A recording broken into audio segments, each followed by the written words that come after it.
My name is Adeline Spencer. I'm 25 years old, and last month my grandmother handed me a sealed envelope that destroyed everything I believed about my family.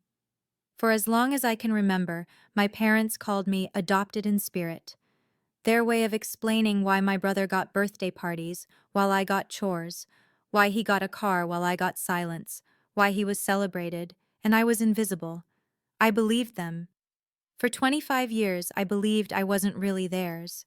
Then, on my birthday, which my family had conveniently turned into my brother's MBA graduation party, Grandma pulled me aside, pressed that envelope into my hands, and whispered, "Don't open this at home." I sat in my car for an hour. When I finally read the first line, I whispered out loud, "No way." Before I tell you what was inside, please take a moment to like and subscribe.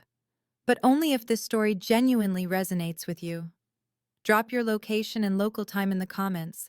I'd love to know where you're listening from. Now, let me take you back to where it all began.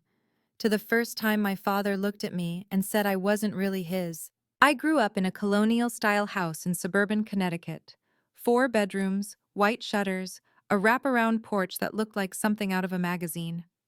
My grandmother Eleanor bought it for my parents as a wedding gift. It was the kind of house that whispered old money, even if we didn't have much of it ourselves. There's a family portrait hanging in the living room. I'm in it, technically, but if you look closely, you'll notice I'm standing at the edge of the frame, half a step behind everyone else, like an afterthought, like someone the photographer almost forgot to include. The first time I heard the phrase adopted in spirit was when I was 8 years old.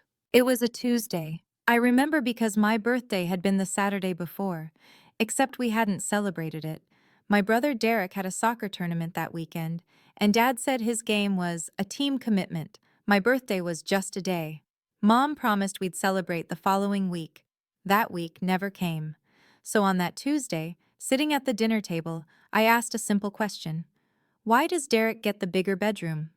Dad didn't even look up from his steak. Because Derek is different, Adeline. You're not like us, not really. You're adopted in spirit. We chose to keep you, but that doesn't mean you're entitled to the same things as your brother. I was 8. I didn't know what adopted in spirit meant. I just knew it made my chest hurt. Mom reached over and patted my hand. Your father loves you in his own way, sweetheart. I learned later that his own way meant silence. It meant chores. It meant being invisible in plain sight. And it meant that for the next 17 years, I would believe I wasn't really theirs. Let me show you what adopted in spirit looked like in practice. Derek's 16th birthday. Dad bought him a cherry red Jeep Wrangler. They threw a party for 50 people in the backyard, complete with a DJ and a 3-tier cake from the fancy bakery downtown. My 16th birthday. A family dinner at home. A sheet cake from Costco with my name misspelled, Adeline, because Mom was in a rush. Dad forgot he had a work dinner and didn't make it back in time. I blew out the candles alone while Mom scrolled through her phone. When Derek left for college, both my parents flew out to help him move into his dorm. They rented a U-Haul. They took 3 days off work. They cried at the airport. When I left for college, a school I'd gotten into on a scholarship because they refused to pay, Mom handed me a bus ticket and said, "You can manage, right? Derek needs the car this weekend." I managed. For Derek's high school graduation, Dad gave him a Rolex. Not a cheap one, the kind with the gold band that catches the light just right. "For my son," Dad said, his voice thick with pride. "The man of the next generation." For my graduation, I received a $50 Amazon gift card. No speech, no, "I'm proud of you." Just a card that Mom had clearly bought at the last minute because it said, "Happy Graduation," in generic blue font. But there was one person who never forgot me. Grandma Eleanor. Every year, on my actual birthday, a card would arrive in the mail. Always the same lavender paper, always the same looping handwriting, always the same message. "Remember who you are, my darling. The truth always surfaces."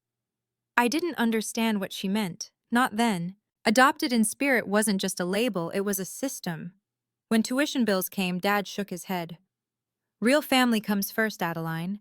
We have to prioritize Derek's education. So I worked 2 jobs through college, waitressing at a diner and tutoring math on weekends while carrying a full course load. I graduated with $47,000 in student loans and a degree in accounting. Derek graduated debt-free with a car, an apartment deposit, and a trip to Europe as a graduation gift. When there were chores to be done, guess who did them? You need to earn your place, Mom would say, handing me a mop while Derek played video games in his room. I scrubbed toilets. I washed dishes. I learned that my value in that house was measured in labor, not love. When family decisions were made, vacations, holidays, even what to have for dinner, I was excluded. This is between blood relatives, Dad would say, as if the blood running through my veins was somehow different from theirs. I moved out at 22, right after graduation. Found a studio apartment in Hartford for $1,100 a month, more than I could comfortably afford, but it was mine, a space where no one could tell me I didn't belong. One day, our old neighbor Mrs. Patterson mentioned something in passing. Your grandmother was so generous to buy that house for your parents. Not many mothers-in-law would do that. I asked Mom about it later. She waved her hand dismissively. That's ancient history, Adeline. The house is ours now. But something about her tone didn't sit right. There was a flicker of something in her eyes. Nervousness, maybe. Or guilt. I filed it away in my mind. Just another piece of a puzzle I didn't yet know I was solving. Fast forward to last month. I was 25 years old, working as a staff accountant at a mid-sized logistics company. Salary, $52,000 a year. Nothing glamorous, but it was honest work, and it was mine. I was sitting at my desk reviewing quarterly reports when my phone buzzed. A text from Mom. Family celebration this Saturday. Derek's MBA graduation. Don't be late. No mention of my birthday. Of course. I started typing a polite decline. I had plans, I was busy, the usual excuses. When my phone rang. The caller ID showed a Connecticut number I recognized immediately. Grandma? Adeline, my darling. Her voice was thinner than I remembered, but still warm. Still her. I need you to come home this Saturday. I wasn't planning to. I know, but I have something important to give you. She paused, and I could hear her breathing, slow and deliberate. It's been 25 years in the making. Something in her voice made my stomach tighten. What do you mean? I set something aside for you the day you were born, she said softly. When I saw the way your father looked at you, like you were a disappointment before you even opened your eyes, I knew then that I had to protect you. I didn't know what to say. The words hung there, heavy with meaning I couldn't quite grasp. Come home, Adeline. Saturday. I'll explain everything. That night, I booked a flight to Connecticut. I told myself it was just a family visit, just a birthday dinner I'd endure for Grandma's sake. But deep down, I knew something was about to change. I just didn't know how much. Saturday arrived faster than I expected. I pulled into the driveway at noon, my rental car looking modest next to Derek's BMW X5, the one Dad had bought him last year for being such a hard worker. The house looked the same as always. White shutters, manicured lawn, the kind of suburban perfection that hid all sorts of dysfunction. But today, something was different. A massive banner hung across the front porch. Congratulations, Derek! MBA class of 2026. No mention of my birthday, not even a footnote. Inside, the house was chaos. Caterers were setting up tables. Florists were arranging centerpieces. The air smelled like expensive perfume and fresh flowers. Lilies, Derek's favorite. Mom spotted me in the foyer. Oh, good, you're here. She thrust a piece of paper into my hands. Here's the list. Tables need to be set up in the backyard. Bathrooms need cleaning. Oh, and the caterers need someone to direct them. They keep putting things in the wrong places. Where's Derek? In his room, resting before the party. She said it like it was obvious. Like of course Derek would rest while I worked. I glanced at the list. It was long, very long. And the guests? Arriving at 4:40 people, family, friends, your father's colleagues. She was already walking away. Make sure everything's perfect, Adeline. I stood there, holding that list, feeling the familiar weight of invisibility settle onto my shoulders. Then I saw it. On the hallway table, half hidden under a stack of mail, a lavender envelope with my name on it, Grandma's handwriting, a birthday card. It had been opened, read, and tossed aside like junk mail. They hadn't even bothered to give it to me. By 4 o'clock, the backyard was transformed into a celebration fit for royalty. Derek's royalty, anyway. White tents, twinkling lights, a champagne tower that sparkled in the afternoon sun.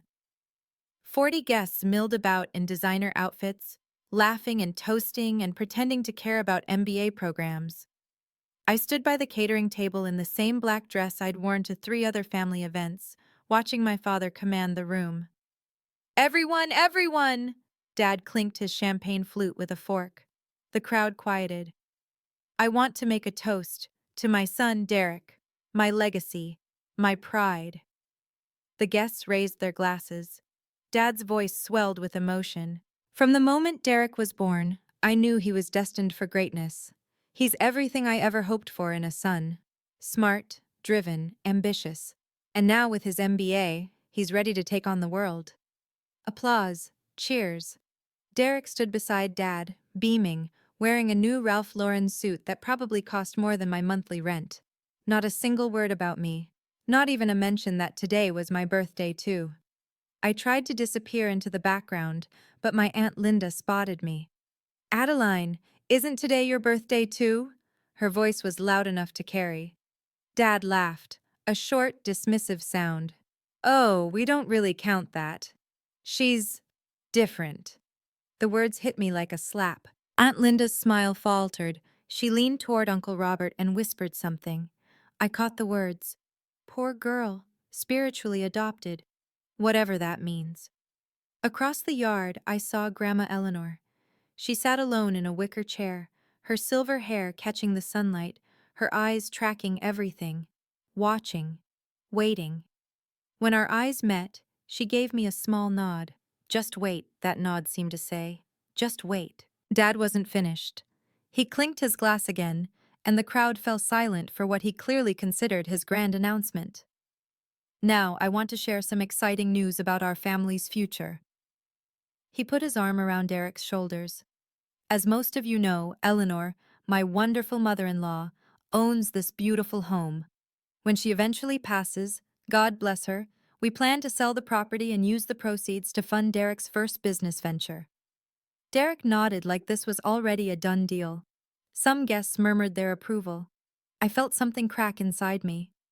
Excuse me, my voice came out smaller than I intended. What about me? Dad didn't even look in my direction. You're an adult, Adeline. You've always been self-sufficient. Besides, he paused, as if choosing his next words carefully. You're not technically family in the traditional sense. The silence that followed was suffocating. Aunt Linda looked horrified. Uncle Robert studied his shoes. A few guests exchanged uncomfortable glances. And me? I stood there, champagneless, because apparently they'd run out before reaching me, feeling the full weight of 25 years crash down at once. Then came the sound of a cane tapping against the patio stones. Grandma Eleanor rose from her chair with the slow, deliberate grace of someone who had been waiting for exactly this moment. She crossed the yard, guests parting like a sea before her, until she stood directly in front of my father. Her voice was steel-wrapped in silk. Richard, she said his name like a verdict. I believe you've forgotten whose house you're standing in. The color drained from my father's face. Grandma turned to me, her eyes soft but fierce. Adeline, my darling, come with me. Grandma led me away from the crowd, her arm linked through mine, her grip stronger than I would have expected from an 82-year-old woman. We stopped near the rose bushes at the edge of the property, far enough from the party that no one could hear us. She turned to face me, her eyes glistening. Happy 25th birthday, my darling. Before I could respond, she reached into her cardigan pocket and pulled out an envelope. It was cream-colored, thick, and sealed with a red wax stamp. The logo pressed into the wax was unfamiliar, a pair of balanced scales with the letters C and A beneath them. "Grandma, what is this?" "Your future." She pressed the envelope into my hands. "But you cannot open it here. Go to your car, read it alone, and then, only then, decide what you want to do." Dad's voice cut through the garden. "Mother, what is this? What are you doing? Family matters should be discussed." "This is between me and my granddaughter." Grandma's voice didn't waver. "You've had 25 years to discuss family matters with her, Richard. You chose not to." Dad's jaw tightened, but he didn't argue. He wouldn't. Not with Eleanor. Not in front of witnesses. I looked down at the envelope. Cole and Associates. That was the law firm. I recognized the name. Grandma had mentioned them once, years ago, when she was talking about getting her affairs in order. "Go, Adeline." Grandma squeezed my hand. "I'll handle things here." I walked to my car in a daze. The sounds of the party faded behind me. The envelope felt heavy in my hands, heavier than paper should feel. I sat in the driver's seat for an hour, just staring at it. Whatever was inside, I knew it would change everything. The sun had begun to set by the time I finally broke the seal. My hands were shaking. The wax cracked under my thumbnail, and I slid out the contents. 3 documents, each one more official looking than the last. The first was a birth certificate. Not a copy, the original, with the raised seal of the state of Connecticut and signatures that had faded slightly with age. The second was a thick legal document, at least 15 pages, with headers that read, "Irrevocable Living Trust," and a date from 1999, the year I was born. The third was a handwritten letter on lavender paper. Grandma's stationery, her looping script. I started with the letter. "My dearest Adeline," it began. "You are not adopted in spirit. You never were. Your father lied to justify his inability to love a daughter." I read that line 3 times. Then I read it again. Something between a laugh and a sob escaped my throat, not because it was funny, but because I had spent 25 years believing a lie that was never even properly constructed. I grabbed the birth certificate and scanned it frantically. Mother, Margaret Louise Spencer, née Mitchell. Father, Richard James. Spencer. Child, Adeline Marie Spencer. No adoption records, no amendments, no asterisks or footnotes suggesting I was anything other than their biological daughter. I was theirs. I had always been theirs. And they had lied to me anyway. The letter continued. "I watched your father treat you like a second-class citizen from the day you were born. I couldn't change him, but I could protect you. This trust was my way of ensuring you'd have something of your own, no matter what they said or did." My hands were still shaking, but now it wasn't from fear. I turned to the trust document. It was dense with legal language: grantor, beneficiary, irrevocable, but the key details were clear enough, even to my accountant's eyes. Type: irrevocable. Living trust. Established March 15, 1999, 3 days after my birth. Grantor: Eleanor Ann Mitchell. Sole beneficiary: Adeline Marie Spencer. And then the assets. 1. Real property. The residential home at 47 Maple Grove Lane, Greenwich, Connecticut. Estimated current value, $1.2 million. 2. Financial assets. Savings account held at First National Bank, current balance approximately $340,000. Condition: beneficiary shall assume full control of trust assets upon reaching the age of 25 years. I read the property section 3 times, certain I was misunderstanding. The house. The house my parents had lived in for 30 years. The house my father had just promised to sell for Derek's business. It wasn't theirs. It had never been theirs. Grandma had let them live there, yes, but according to this document, notarized, witnessed by 2 independent parties, and filed with the Connecticut Probate Court, she had never transferred ownership. There was no deed in Richard or Margaret's name. They were occupants, Nothing more. The letter continued. I knew this day would come, Adeline. I knew your father would try to erase you from the family's future.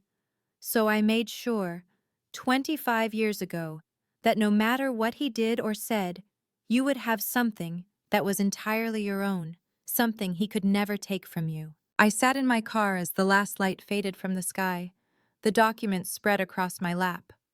For the first time in my life, I had proof that I mattered, and proof that my father had built his entire kingdom on a foundation of lies. My first instinct was to march back into that party and throw the documents in my father's face.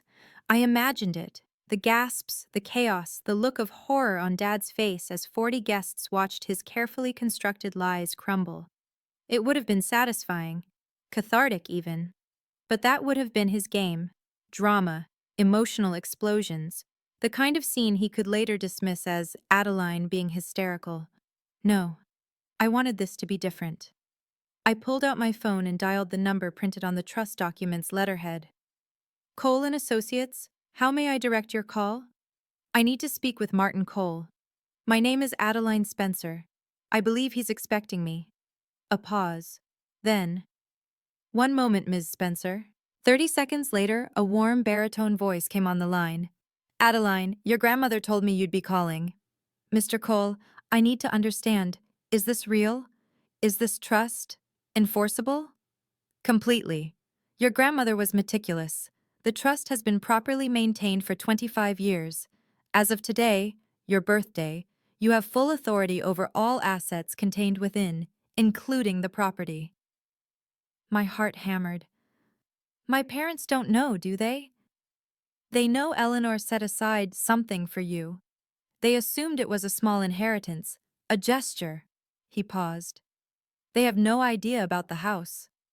What happens now? Your grandmother has requested a formal reading of her estate documents next Saturday. I've already sent invitations to your parents and brother. His voice softened. She wanted the truth to come out properly, Adeline, in a setting where there can be no denial. 1 week. I could wait 1 week. Mr. Cole? Yes? Tell my grandmother. Tell her I understand now, and thank her for me. She knows Ms. Spencer. She's always known. If you're still here, I want to ask you something. Have you ever discovered a truth that changed everything you thought you knew about yourself? Drop truth in the comments if you have. And if you're enjoying this story, please consider subscribing. It really helps the channel grow.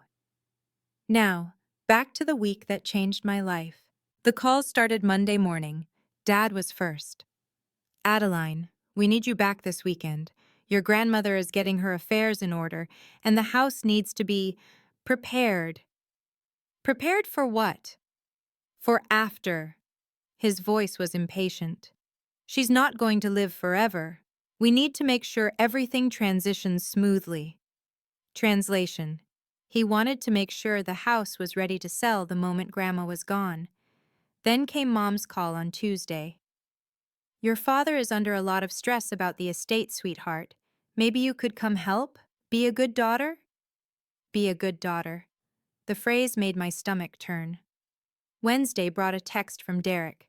Hey sis, Dad says there's some paperwork we all need to sign when you come up. Something about family coordination. No big deal. No big deal. I called Mr. Cole that afternoon. They want me to sign something, a family asset acknowledgement form. His voice sharpened. Don't sign anything, Ms. Spencer. Anything they ask you to sign right now is likely a waiver, an attempt to get you to relinquish any claim to the estate before the trust is revealed. They don't know about the trust. No, but they know your grandmother loves you, and they're worried she might have left you something. This is preemptive damage control. Dad's email arrived Thursday. The attachment was titled Spencer Family Asset Acknowledgement Form. I opened it just to see what they were asking. The document was simple. By signing, I would confirm that I had no legal claim to any assets of the Spencer or Mitchell family estates. They were trying to erase me before I could even fight back. Joke's on them. I already had everything. Friday night, there was a knock on my apartment door. Mom stood in the hallway holding a bouquet of flowers. Chrysanthemums, my least favorite, but Derek's preferred choice. Can I come in, honey? Against my better judgment, I stepped aside. She sat on my second-hand couch, her designer handbag looking absurdly out of place in my modest studio. Adeline, I know your father can be harsh, but he means well. He just doesn't know how to express affection toward a daughter. Harsh is one word for it. He loves you, in his own way. She reached for my hand. And I know this situation with Grandma's estate is complicated, but signing that form, it would make things so much easier for everyone. It would keep the peace. Keep the peace, as if the peace hadn't been kept on my back for 25 years. Mom, do you even know what Grandma put in her estate? It doesn't matter what she put in it. What matters is that we're a family, and families don't fight over money. She squeezed my hand. Besides, honey, your grandmother is old. Her memory isn't what it used to be. If she said something strange to you at the party, well, sometimes elderly people get confused. I felt myself wavering. Maybe Grandma was confused. Maybe I was reading too much into everything. Maybe... My phone buzzed. A text from Grandma.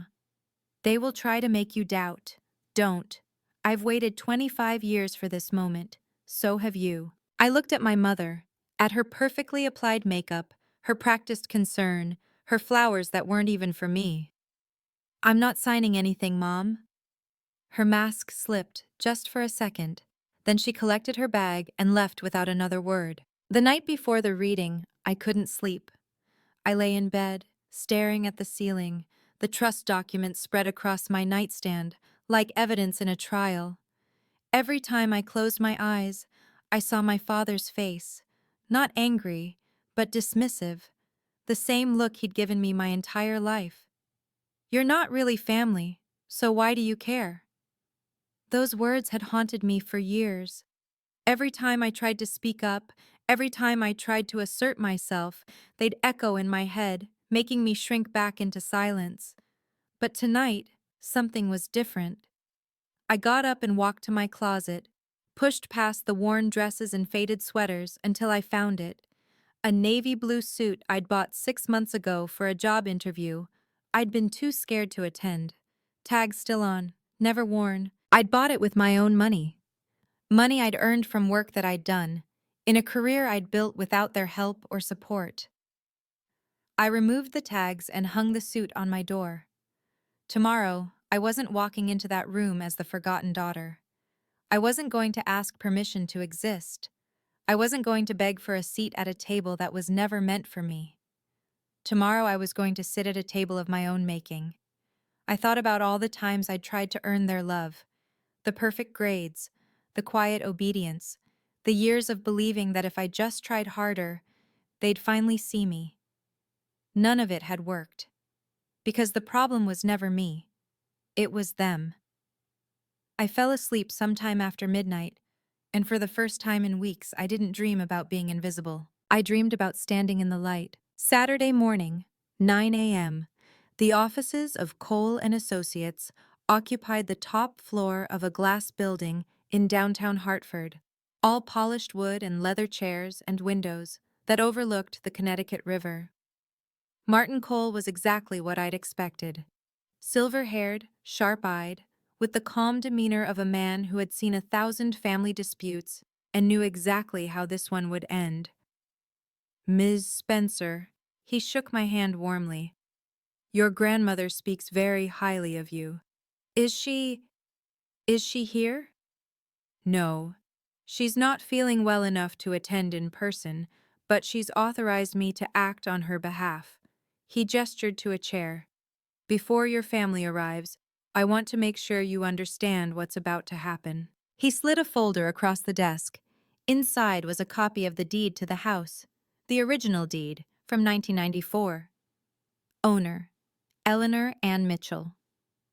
There was no transfer deed, no bill of sale, no documentation showing the property had ever changed hands.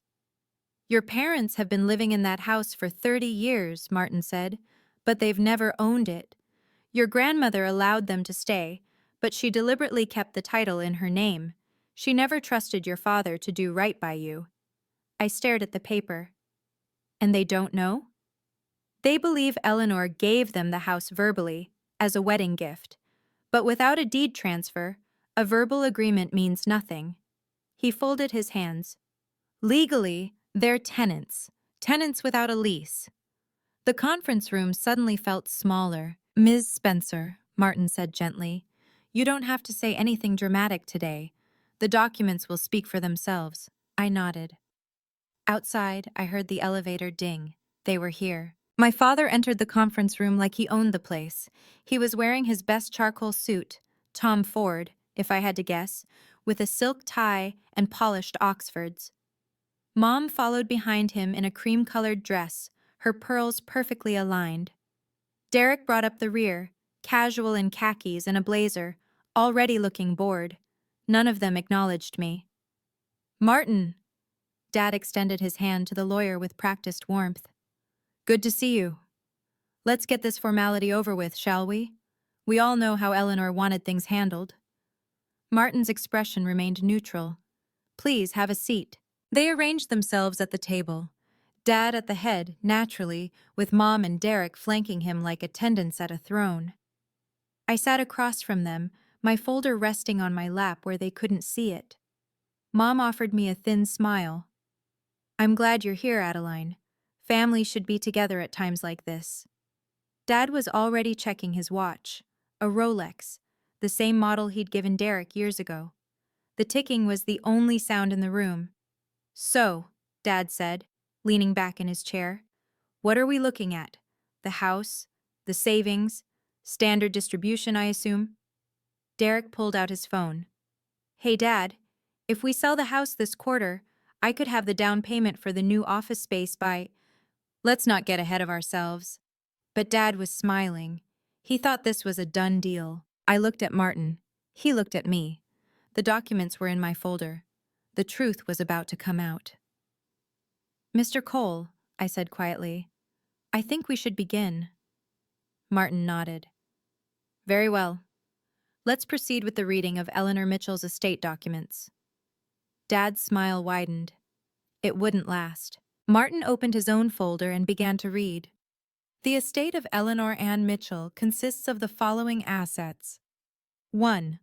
A residential property located at 47 Maple Grove Lane, Greenwich, Connecticut, appraised at approximately $1.2 million. 2. A savings account held at First National Bank, current balance $340,000. 3. Various personal effects, to be distributed per the attached inventory. Dad nodded along, doing the math in his head. I could practically see the dollar signs in his eyes. However, Martin continued, and something in his tone made my father freeze. These assets are not distributed through this will. The room went silent. What do you mean? Dad's smile faltered. If they're not in the will, then how? These assets were placed in an irrevocable living trust in 1999. The will simply acknowledges their existence and confirms the trust's validity and continuity. Mom's hand found Dad's arm. Richard, what is he saying? I don't understand. Dad's voice had an edge now. Mother would have told me about a trust. This doesn't make sense.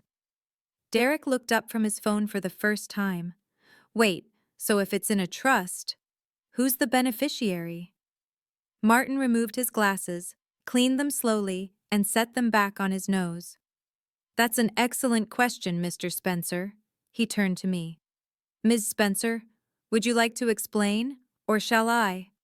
All eyes shifted to me. Dad's face went pale. Mom gripped her pearls. Derek's mouth hung open. I thought about all the years of silence, all the years of being erased. Then I opened my folder.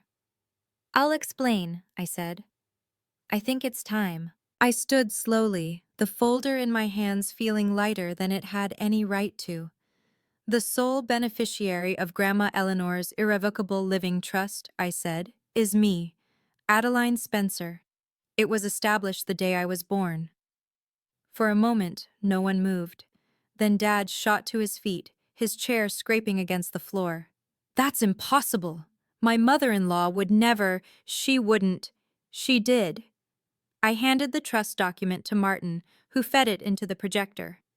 The screen on the wall lit up with the first page, the date, the legal language, and there, in unmistakable bold print, the words that changed everything. Sole beneficiary, Adeline Marie Spencer. Mom made a small choking sound. Derek dropped his phone. This is a mistake. Dad's voice was rising. This has to be a forgery. Adeline couldn't possibly. She's not even real family. Actually, I reached back into my folder and pulled out the second document. I have something else to show you. Martin projected the birth certificate onto the screen. Mother, Margaret Louise Spencer, née Mitchell. Father, Richard James. Spencer, child, Adeline Marie Spencer. No adoption, no amendments, no spiritual anything. For the record, Martin said, his voice measured and calm, I've verified this birth certificate with the Connecticut Department of Public Health. There is no adoption record, formal or otherwise, for Adeline Spencer. She is, and has always been, your biological daughter. The color drained from my father's face. Mom turned away, unable to meet my eyes. And me? I stood there in my Navy suit, purchased with money I'd earned, holding documents that proved everything they'd ever told me was a lie. I'm not going to ask you why, I said quietly. I stopped needing your approval years ago. This is fraud. Dad slammed his hand on the table. I don't know what you've done, Adeline, but this manipulation, this isn't going to stand. His face had gone from pale to crimson. Veins bulged at his temples. This was the father I remembered from childhood, the one who used anger to control, who raised his voice to end conversations. But I wasn't 8 years old anymore. It's not manipulation, Dad. It's documentation. I kept my voice level. Notarized, witnessed, filed with the Connecticut Probate Court 25 years ago, before you even started telling me I wasn't really yours. Richard. Mom's voice was barely a whisper. Richard, please. Stay out of this, Margaret! He turned on me, finger pointed like a weapon. You think you're clever? You think you've won something? That house belongs to this family. It belongs to Grandma, I said. And now, it belongs to me. Derek finally found his voice. Wait, so the house, the money Dad promised me for my business, none of that is ours? It was never yours to begin with, Martin's voice cut through the chaos. The property was never transferred to Mr. and Mrs. Spencer. They've been occupying it at Eleanor's discretion, without formal ownership. That's ridiculous, Dad sputtered. We've paid property taxes. We've maintained the grounds. Paying taxes on a property you don't own doesn't transfer title, Mr. Spencer. You've essentially been tenants without a lease agreement. The word tenants landed like a bomb. Mom started crying, quiet, shaking sobs. Derek stared at the wall like he'd been slapped.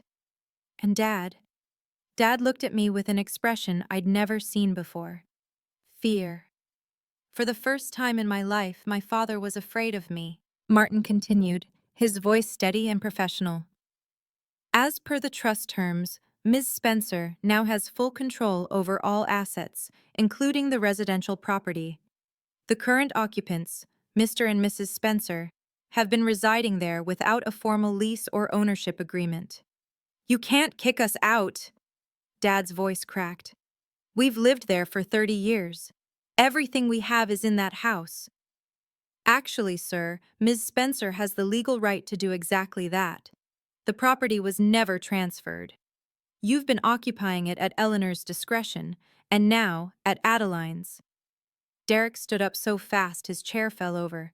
This is insane! Dad, do something! Call our lawyer! We can fight this! On what grounds? Martin's eyebrow rose slightly. The trust is airtight. Eleanor Mitchell was meticulous in her planning. She anticipated challenges. The fight seemed to drain out of my father. His shoulders sagged. His hands, which had been clenched into fists, slowly relaxed. Then he turned to me and his voice changed. Adeline, sweetheart. I flinched. He had never called me sweetheart, not once in 25 years. I know I wasn't the best father. He attempted a smile, but it came out wrong. Too desperate, too hungry. But we're family. We can work this out, together, as a family. There it was. The word he'd spent my entire childhood telling me I wasn't part of. Family? I repeated. You spent 25 years telling me I wasn't really family, Dad. You don't get to use that word now. Adeline, please. Mom reached toward me, mascara streaking down her cheeks. We can fix this. We can— No! I closed my folder. You can't. And for the first time in my life, I didn't feel guilty for saying no. I took a breath. The room was silent except for Mom's quiet crying and the faint hum of the air conditioning. I'm not going to throw you out today, I said. You have 90 days to find a new place to live. That's more consideration than you ever gave me. Dad's jaw tightened. 90 days? After everything we've done for you? Everything you've done for me? I almost laughed. You told me I was adopted in spirit so you could justify ignoring me. You made me pay for my own education while Derek got everything handed to him. You scheduled my birthday as my brother's graduation party. I paused. What exactly have you done for me, Dad? He had no answer. Mom tried one more time. Adeline, please. I know things weren't perfect, but I'm your mother. I love you. Then why didn't you protect me? The words came out sharper than I intended. You stood there for 25 years while he treated me like a mistake. Your love didn't come with action, Mom, and I'm done accepting words without proof. Derek made one last attempt. Come on, Addie, this isn't fair. You were supposed to get the money from selling a house that was never yours. I met his eyes. That's on them, Derek, not me. I gathered my documents and turned to Martin. Thank you, Mr. Cole. I believe we're finished here. Indeed we are, Ms. Spencer. He stood and shook my hand. I'll have the transition documents prepared by end of week. I walked out of that conference room without looking back. 25 years of silence. 25 years of believing their lies. It ended today. A week after the reading, Martin called me back to his office. Your grandmother asked me to give you this separately, he said, sliding another lavender envelope across his desk. She wanted you to read it after the dust settled. I opened it carefully, recognizing Grandma's familiar handwriting immediately.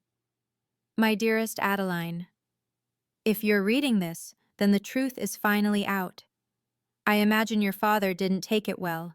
He never did handle losing control gracefully. I want you to understand something about Richard. It doesn't excuse what he did. Nothing excuses that. But it might help you make sense of it. Your father had a sister once. Her name was Catherine. She died in a car accident when she was 19, long before you were born. Your grandfather's response was cold. He said, losing a son would have been a real tragedy. She was just a girl. I stopped reading. My throat felt tight. Richard grew up believing that daughters were worth less than sons. It was the only truth he ever knew. When you were born, his firstborn, a girl, he didn't know how to love you. So he invented a story that made his failure make sense. Adopted in spirit meant he didn't have to face his own inability to love. I couldn't change your father. God knows I tried. But I could make sure his damage had limits. This trust, this house, this money, it was never about revenge, Adeline. It was about ensuring that his cruelty didn't define your future. You are loved, my darling. You always have been. Now go live the life you deserve. I set the letter down, wiped my eyes, and noticed a postscript at the bottom. P.S. I'm not dead yet. Come visit me this Sunday. I'll make tea. Despite everything, I laughed. Derek texted me 3 weeks later. Hey sis, can we meet? I want to talk. I agreed, mostly out of curiosity. We met at a coffee shop near my apartment, neutral territory. He arrived in jeans and a wrinkled shirt, looking nothing like the polished golden child I remembered from the party. Thanks for coming. He wrapped his hands around his coffee cup, not meeting my eyes. Look, I wanted to say, I'm sorry. For everything. I waited. I didn't know, okay? About the adopted in spirit thing being a lie. I mean, I knew Dad treated you differently, but I thought. He trailed off. You thought I deserved it?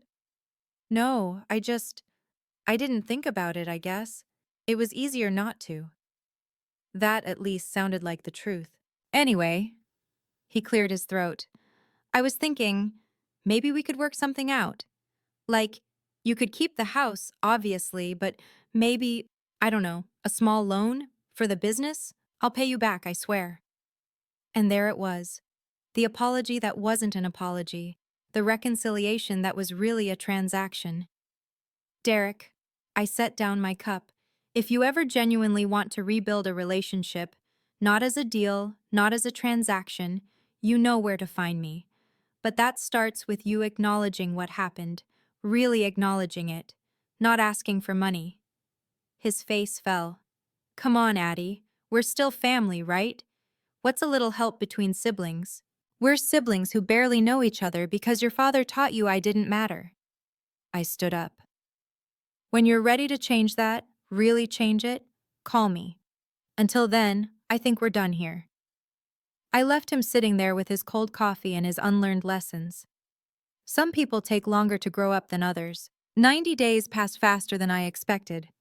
On day 89, a moving truck pulled up to 47 Maple Grove Lane. I wasn't there.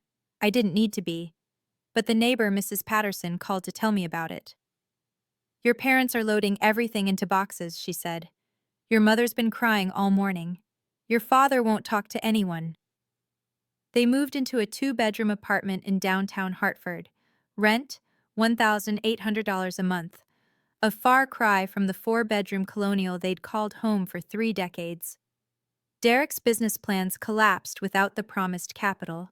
Last I heard, he'd taken a job as a sales associate at a car dealership, commission-based, entry-level.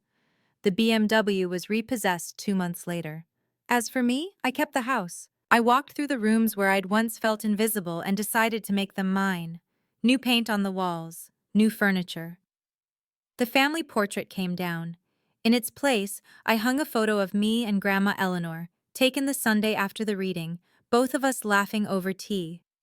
I used part of the trust savings to pay off my student loans, every cent of the debt I'd accumulated while Derek got a free ride. The rest I invested carefully, the way my accounting training had taught me. The house, once a symbol of everything I'd been denied, became my home. A real home. A place where I belonged, because I chose to be there, not because anyone let me stay. And every morning, when I walked through the front door, I passed the spot where that family portrait used to hang, the one where I was always at the edge, almost cropped out. Now there's a new picture there. Just me, standing in the center. Finally where I belong. A year has passed since that day in Martin Cole's office. I'm sitting in the living room now, my living room, watching the sunset through windows I used to wash as a child. The light is golden, the kind that makes everything look softer, kinder. A lot has changed. I got promoted to senior accountant at work. Better salary, better hours, a team that actually values what I bring. I used some of the extra income to buy a small rental property downtown, my first real investment outside of the trust. Grandma Eleanor is still with us, thank God.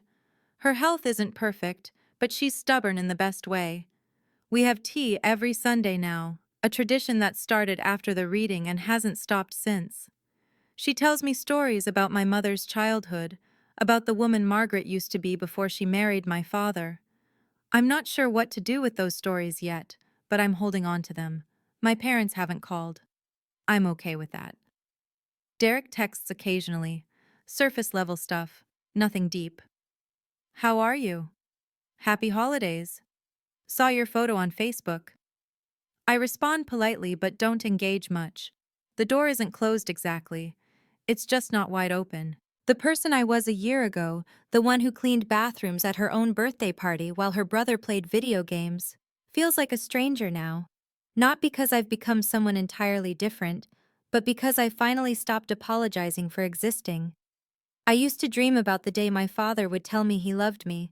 I used to imagine what it would feel like to hear those words, to know I was enough. I don't dream about that anymore, because I know now I was always enough. I just needed to believe it myself. So that's my story. But before we wrap up, I want to be clear about something. This isn't a revenge story. I didn't destroy my family. I didn't plot their downfall or savor their suffering. I simply stopped accepting a role that was never meant for me, and I claimed what was rightfully mine. The difference matters. If you're listening to this and you've been the forgotten child, the one who got overlooked, undervalued, pushed to the margins of your own family, I want you to hear this. You don't owe loyalty to people who never gave you respect. You don't have to earn love that should have been given freely. And walking away isn't failure. Sometimes it's the bravest thing you can do. I'm not telling you to cut off your family. That's a decision only you can make, and it's not one to take lightly. But I'm telling you this. Boundaries aren't walls. They're doors that you control.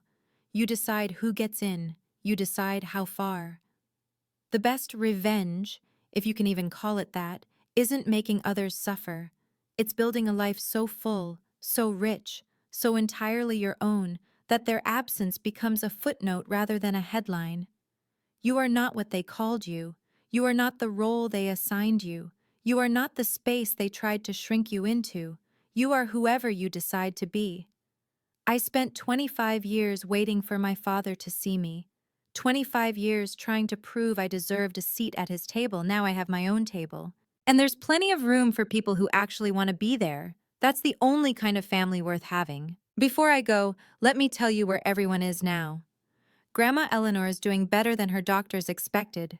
She moved into an assisted living facility near my house, not because she had to, but because she wanted to. I used part of the trust fund to ensure she has the best care available. We still have tea every Sunday. Last week she beat me at Scrabble. Again. Dad took a part-time consulting job because the rent on their new apartment wasn't sustainable on retirement savings alone. The man who used to talk about legacy and inheritance now works weekends to make ends meet. I don't feel happy about it exactly, but I don't feel sorry either. Mom did something unexpected. 6 months after the move, she filed for divorce. She sent me a letter, handwritten, on plain white paper instead of her usual monogrammed stationery. It said, "I'm sorry I didn't protect you. I should have been braver." I haven't responded yet, but I kept the letter. Maybe one day. Derek is still figuring things out. He's been in therapy, apparently, his idea, not anyone else's. He sent me a birthday card this year, a real one, with my name spelled correctly, and a message that actually felt genuine. "I'm trying to understand. I hope you'll give me the chance to prove I can do better." I haven't decided what to do with that yet, but I'm thinking about it. And me? I'm sitting in my house drinking tea from my grandmother's favorite china set, writing this story for you. The Mother's Day card from Mom is still on my table, unopened. Forgiveness isn't a switch you flip, it's a door you might open someday. I'm just not ready yet, and that's okay. A therapist once explained to me why my father behaved the way he did. She called it learned worthlessness, the belief, passed down through generations, that some people are inherently less valuable than others. In my father's case, it was daughters who were worthless. He learned it from his father, a man who dismissed his own daughter's death as not a real tragedy. That kind of lesson doesn't just disappear. It burrows into you, shapes the way you see the world, the way you treat the people closest to you. My father couldn't love me because he never learned that daughters could be loved. The lie about adopted in spirit wasn't just cruelty, it was a shield, a way to protect himself from the guilt of failing someone he was supposed to care for. Does that excuse what he did? Absolutely not. But it helps me understand it. And understanding is the first step toward healing. Here's what I've learned. Hurt people hurt people. My father was wounded long before I was born, and instead of healing those wounds, he passed them on to me. That's a tragedy, for both of us. But here's the thing. His pain doesn't obligate me to suffer. I can hold compassion for the child he once was and still maintain boundaries with the man he became. Those two things aren't mutually exclusive. If you're dealing with someone like my father, someone whose behavior seems inexplicable, whose cruelty feels personal, know this. It's not about you. It never was. Their inability to love you says everything about them and nothing about your worth. You are not responsible for healing wounds you didn't create, but you are responsible for protecting yourself from people who refuse to heal. That's not cruelty, that's survival. So that's my story. A 25-year-old lie, a sealed envelope, and a grandmother who loved me enough to plan an entire quarter century ahead. If you take anything from this, let it be this. You are not what they called you. You are not the role they assigned you. You are whoever you decide to be. For 25 years, I believed I was adopted in spirit, a burden, an afterthought, a mistake that my family graciously tolerated. I let that belief shape my choices, my relationships, my sense of self-worth. It was all built on a lie my father told to justify his own limitations, a lie my mother enabled by staying silent, a lie my brother benefited from without ever questioning. But lies don't last forever. The truth always surfaces. That's what Grandma used to write in her birthday cards, and she was right. It just sometimes takes longer than we'd like. If you're still with me, if you listened this far, thank you. Thank you for giving my story your time. I'd love to hear yours. Have you ever been the forgotten child? The one who got overlooked while someone else got everything? How did you reclaim your place? Drop your story in the comments. I read every single one. And if this resonated with you, check out the videos in the description. I think you'll find something there that speaks to you. Until next time, take care of yourself. You deserve it. Not because someone told you so, not because you earned it, just because you exist. That's enough, it always was. Goodbye for now, and remember, your table is waiting. All you have to do is sit down.